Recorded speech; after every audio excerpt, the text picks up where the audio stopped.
നമസ്കാരം. Truth vision ന്യൂസിലേക്ക് സ്വാഗതം. മാലിന്യമുക്തം നവകേരളം പരിപാടിയുടെ ഭാഗമായി ചടയമംഗലത്ത് പൂങ്കോട് വാർഡിൽ ഗ്രാമപഞ്ചായത്ത് അംഗം അഡ്വക്കേറ്റ് ഉഷ ബോസിന്റെ നേതൃത്വത്തിൽ തൊഴിലുറപ്പ് തൊഴിലാളികൾ ശുചീകരണ പ്രവർത്തനങ്ങൾ നടത്തി. ബിവറേജസ് കോർപ്പറേഷന്റെ സമീപ പ്രദേശങ്ങളിൽ മാലിന്യ കൂമ്പാരമാണെന്ന് അഡ്വക്കേറ്റ് ഉഷ ബോസ് പറഞ്ഞു. തൊഴിലുറപ്പ് തൊഴിലാളികളെ കൊണ്ട് മാത്രം അവിടം വൃത്തിയാക്കുവാൻ സാധിക്കുകയില്ല എന്നും ഗ്രാമപഞ്ചായത്തുമായി ആലോചിച്ചതിനു ശേഷം മാത്രമേ തുടർന്നുള്ള ശുചീകരണ പ്രവർത്തനങ്ങൾ നടത്തുവാൻ സാധിക്കുകയുള്ളൂവെന്നും ഗ്രാമപഞ്ചായത്ത് അംഗം അറിയിച്ചു. Truth vision news, Chadayamangalam. ത്തിന്റെ സമ്പൂർണ്ണ ശുചീകരണത്തിന്റെ ഭാഗമായിട്ട് പൂങ്കോട് വാർഡിലെ ശുചീകരണ പ്രവർത്തനങ്ങളാണ് നടക്കുന്നതെന്ന് കഴിഞ്ഞ ഇന്നലെ ഒരു കമ്മിറ്റി കൂടിയിട്ടുണ്ടായിരുന്നു. മേറ്റുകാർ, ഹരിതകർമ്മസേനക്കാർ ഇവരെ എല്ലാവരെയും കൂടെ കൂട്ടിക്കൊണ്ട് ഇന്നലെ ഒരു കമ്മിറ്റി കൂടിയിട്ടുണ്ടായിരുന്നു. ഇതിൻ്റെ ബാക്കി ആളുകൾ എളവക്കോട് ഭാഗത്തുണ്ട്. അതായത് ആ ഭാഗത്തെ തൊഴിലുറപ്പുകാരും ആളുകളും എല്ലാം കൂടെ എളവക്കോട് ഭാഗത്ത് നിൽപ്പുണ്ട്. ഇവിടെ നമ്മുടെ ഈ നടക്കുന്ന ഭാഗത്തുള്ള ആളുകളാണ് ഇവിടെ നിൽക്കുന്നത്.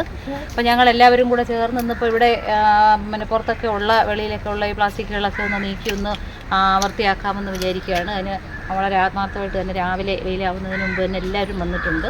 അപ്പോൾ ഞങ്ങളിപ്പോൾ ആദ്യമേ ബെവറേജിൻ്റെ ഭാഗത്തു നിന്നാണ് തുടങ്ങിയത്. പക്ഷേ അവിടെ നമുക്ക് പൂർത്തിയാക്കാൻ പറ്റിയിട്ടില്ല. കാരണം അത്രത്തോളം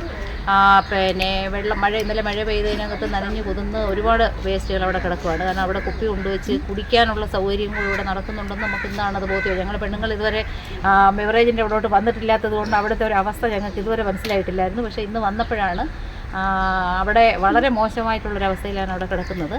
അപ്പോൾ അതിന് ബന്ധപ്പെട്ട അധികാരികൾ തന്നെ എന്തെങ്കിലും ശ്രമിച്ചെങ്കിലേ പറ്റത്തുള്ളൂ. ഞങ്ങൾ തൊഴിലുറപ്പുകാരെ അത്രയും വേസ്റ്റിനകത്തൊന്നും കൊണ്ടുവന്ന് കൈയിട്ട് വരാനൊന്നും പറ്റാത്തൊരു സാഹചര്യത്തിലാണ് അവിടെ കിടക്കുന്നത്. അപ്പോൾ അതുകൊണ്ട് ബന്ധപ്പെട്ട അധികാരികളുമായിട്ട് ഒന്ന് സംസാരിച്ചതിന് ശേഷം അതിന് വേണ്ടുന്ന നടപടികൾ എന്തുവെന്ന് വെച്ചാൽ നോക്കുന്നതായിരിക്കും. ഇന്ന് തന്നെ ഇപ്പോൾ സ്റ്റേഷനിലോട്ട് പോകുന്നുണ്ട്.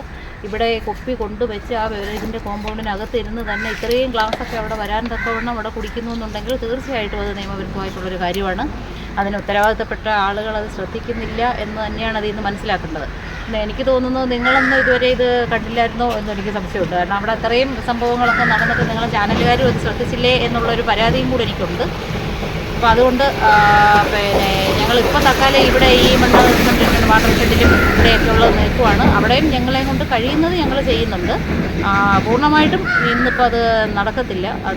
അത് മാറ്റുന്നതിന് വേറെ എന്തെങ്കിലും സംവിധാനം കൂടെ ഉപയോഗിക്കേണ്ടിയിരിക്കുകയാണ്. ഇന്നിപ്പോൾ ഏതായാലും ഞങ്ങളുടെ പ്രവർത്തനം ഇന്നിപ്പോൾ തുടങ്ങുകയാണ്. ഇനിയിപ്പോൾ ഇച്ചിരി കഴിയുമ്പോൾ ഞങ്ങൾ ഇളവക്കോട്ടോട്ട് ഇവർ വരുന്നില്ല. ഇളവക്കോട്ടുള്ളവരെല്ലാവരും അവിടെ കൂടിയിട്ടുണ്ട്. നമ്മൾ അങ്ങോട്ട് പോകും.